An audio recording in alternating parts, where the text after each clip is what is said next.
E aí, galera, vamos ver aí o jogo do Fluminense, que o Fluminense, a repercussão do jogo do Fluminense, que o Fluminense fez 5-0 em cima do River Plate. Seja bem-vindo ao canal, dá um like, se inscreva aí no canal. Vamos ver aí o que estão a repercussão desse jogo aí nos comentaristas aí do Sport TV com Grafite e Companhia Limitada, beleza?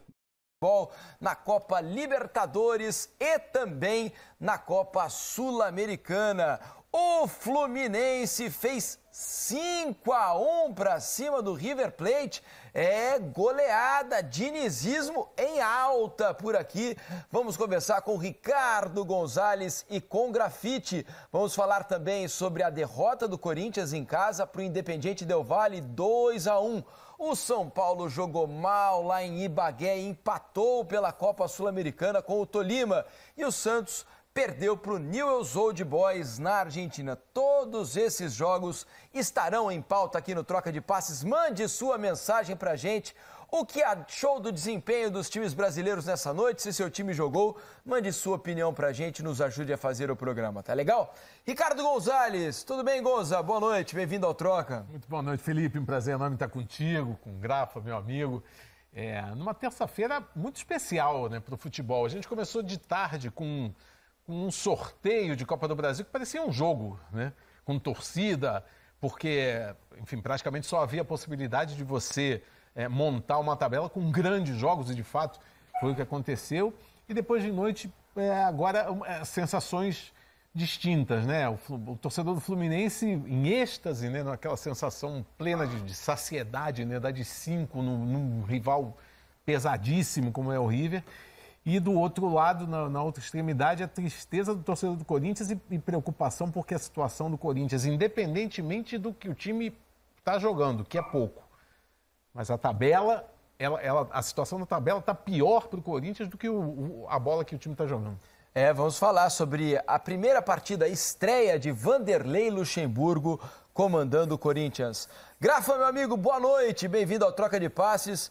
Eu diria que é uma noite para o torcedor tricolor não esquecer. Provavelmente os caras que viveram essa noite lá no Maracanã vão sempre ter na memória esse jogo contra o River Plate, porque foi um jogo com ingredientes muito especiais, né? Estádio lotado, um ambiente fantástico e uma exibição, mais uma por sinal, muito boa desse Fluminense do Fernando Diniz. Grafa. É verdade, Diniz. Boa noite, Diniz. Boa noite. Gonza, amigas e amigos do Troca de Passes.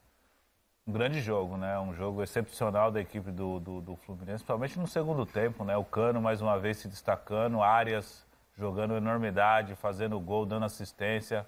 O Fluminense muito compacto, jogando para frente, o Marcelo jogando bem, o Ganso dando passes extraordinários. A torcida do Fluminense está em êxtase e pode manter esse êxtase porque o mês de abril foi excelente para o Fluminense e o mês de maio também já está começando daquele jeito para a torcida tricolor. E o Fluminense é o nosso primeiro assunto aqui no Troca de Passes. Vamos dissecar o que foi esse Fluminense 5, River Plate 1, Fluminense com 100% de aproveitamento no final, na Taça Libertadores.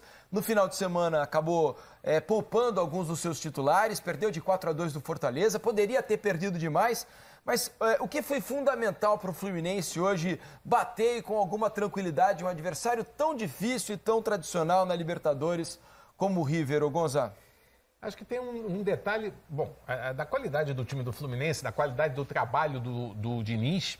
A gente já tem falado muito, né?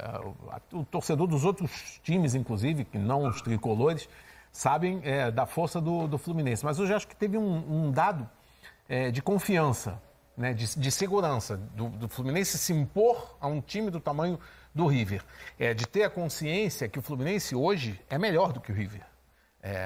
O Fluminense não é só, talvez, ali brigando com o Palmeiras, um dos 2 melhores times do Brasil. O Fluminense hoje pode ter, enfim, a percepção de que pode brigar com qualquer equipe do continente. Então, o primeiro tempo, ele foi... o Fluminense teve ali um domínio, mas, a meu ver, jogou ali, em alguns momentos, o time jogou um pouco torto, porque o time tem uma tendência a jogar muito pelo lado esquerdo, porque você tem o Marcelo, que é um jogador talentosíssimo, ou você tem, em outras situações, o Alexander. Então, O Keno, né, que antes de se machucar estava ali pela estava caindo esquerda. por ali, exatamente. E o River, inteligentemente, porque o jogador argentino ele tem uma percepção muito boa do jogo, ele começou a fechar ali. O Fluminense consegue o gol numa jogada espetacular do Cano. O River reage e o Fluminense não se abate. O Fluminense poderia, se fosse um outro time menos seguro, tivesse com menos confiança, poderia, né, dar uma balançada, porque tomou um empate, tá jogando o Maracanã está cheio, se o Fluminense perdesse o jogo, né, a situação na tabela, ela não estaria tranquila como está agora. E chegou no segundo tempo para se impor e para arrebentar. E essa vitória, independentemente da produção, que mantém essa confiança, mas você ganhar de 5-1 do River Plate, isso te dá uma moral, isso faz com que os adversários passem a olhar para você e falar, caramba, esse time aí é o time que deu de 5 no gigante, né? Então, o placar, embora para a tabela dá no mesmo, são 3 pontos e talvez o Fluminense não precise de saldo, mas isso te dá uma confiança, uma moral muito grande para a sequência. Agora, por que o primeiro tempo, o Grafa, foi tão mais difícil que o segundo? É claro que teve uma expulsão, né? O jogo estava 2-1 quando o jogador do River Plate acabou expulso, né? Por uma braçada que ele deu ali no Cano, já tinha cartão amarelo, acabou sendo expulso. É claro que ali as coisas facilitaram para o Fluminense, mas o primeiro tempo foi bastante duro, né? Foi um jogo igual, acho que o Fluminense um pouquinho melhor do que o River, mas foi um jogo muito disputado, muito físico, achei hoje, né? O Fluminense não conseguiu fluir naturalmente no primeiro tempo, como a equipe flui, né? Como fez no segundo tempo. Acho que no primeiro tempo o fato do River ter cercado as principais peças ofensivas ali pelo lado esquerdo, tanto é que o gol sai de uma jogada individual, não é por jogada coletiva, né? Uhum. Tem um passe do Keno, mas o Cano tem que sair de 3 marcadores para finalizar de esquerda. Mas se a gente pensar, a jogada começa atrás. Um passe preciso do Marcelo, né, para o Keno, ele vai no fundo e dá um tapa. E é o único gol que o Fluminense faz ali pelo lado esquerdo. Os outros 4 gols todos saíram pelo lado direito. Na sequência, no segundo tempo, o Arias cai mais pelo lado direito. Isso. Que no primeiro tempo ele circulava muito. No segundo tempo ele ficou como um ala fixo ali pela direita.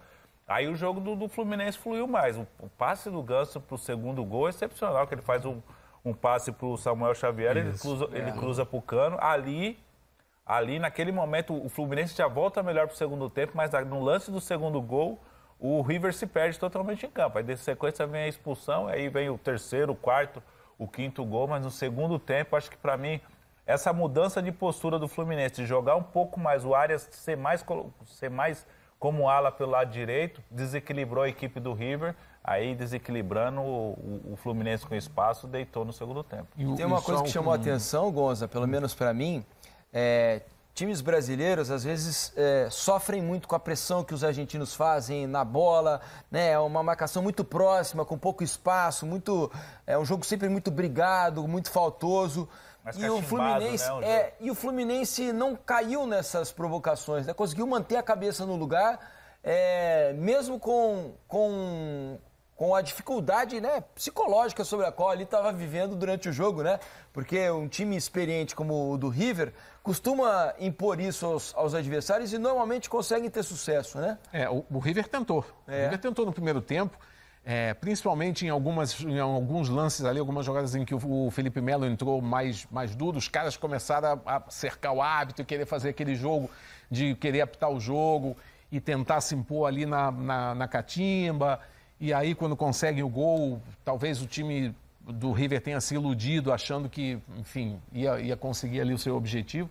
Mas o Fluminense é isso, ele mostrou muita maturidade para jogar o seu jogo, para perceber que o time é melhor e que não poderia entrar nesse jogo aí de catimba do River, que é um jogo característico dos argentinos em Libertadores, principalmente. E só para complementar essa radiografia que o Grafa fez, né, com precisão, eu tenho um destaque para dar para o Ganso. A partida que o Ganso faz é impressionante. E aí nessa mudança de eixo, né, quando o Fluminense passa a sair daquele emaranhado que estava pela esquerda e começa a jogar pelo lado direito e aí deslancha, o Ganso tem participação fundamental. Ele começa a alimentar aquele lado, ele começa a perceber isso e começa a distribuir melhor o jogo. Faltou fazer o gol, né? Teve uma bola que a bola sobra para ele dentro da pequena área, ele dá um corte no zagueiro, aí foi bater de direita, não fez o gol. Até o goleiro, o Armani, ficou bravo com o Ganso, falou, pô, vocês estão ganhando de um monte, tá querendo humilhar, né? Porque o gol tava tão fácil pro Ganso fazer que o Armani achou que o Ganso tava tentando humilhar ali o adversário. Mas não é, né? Ele tentou trazer a bola para a perna direita, né? Ganso, né? Ele sempre joga assim. Fazer o gol mais bonito. Essa classe, ele tem essa capacidade, essa classe de enfeitar uma jogada. E ali o Armani achou que ele estava menosprezando a equipe do River. Não, mas ele tentou fazer o gol. Até ele bate. Não entendeu, né? Não entendeu o que está acontecendo. Mas é um jogador diferenciado que no segundo tempo, junto com o Arias, o Cano, a gente... 3 gols, uma atuação de gala, mas o Arias, o Ganso jogou, o Marcelo jogou, o André jogou, o time todo do Fluminense, assim, coletivamente, fez um grande jogo. Ninguém jogando mal, né, Graf? Não tem ninguém. Então, aí, quando o coletivo tá tão forte dessa maneira, a individualidade aparece. Quando o jogador tem qualidade, tem o Cano, um jogador que define com uma finalização, o primeiro gol também, ele sai no meio de 3, um jogador de 35 anos que tem uma explosão daquela. E a finalização no ângulo. A fase também ajuda bastante, mas a qualidade dele também, a percepção dele, a leitura do jogo dele é impressionante. Vamos ver números desse jogo entre Fluminense e River Plate. A gente está aqui com o Campinho, né, com a formação que o Fluminense iniciou o jogo. A gente vai mostrar números para vocês do que foi esse Fluminense River Plate no Maracanã. 62 mil torcedores, né? O público total hoje no Maracanã. A gente apareceu o número aí do jogo do Corinthians. O Corinthians a gente vai falar já, né? A derrota do Corinthians pro Independiente Del Valle. Agora sim, ó. Fluminense 5, River Plate 1. Posse de bola 56-44 pro Fluminense. Foram 28 finalizações no jogo, hein? Veja que jogaço a gente teve no Maracanã. 15-13 em finalizações pro Fluminense. 3 finalizações fora e uma do River. Olha como o pessoal chutou no gol e acertou o alvo, hein? É sinal de que os goleiros também participaram e bem do jogo hoje. 5 escanteios para o Fluminense, 6 para o River. 21-20, foram 41 faltas cometidas no jogo, número alto de faltas. Impedimentos 1-2. Vamos mudar a página das estatísticas. 463 passes trocados pelo Fluminense contra 369 do River. 86-83% de precisão para o Fluminense, 7 desarmes do Flu, 17 do River, 4 cartões amarelos para cada lado e o River Plate teve um jogador expulso no segundo tempo. Oi? Equilibrados os números. Equilibrados. Equilibrado, um placar de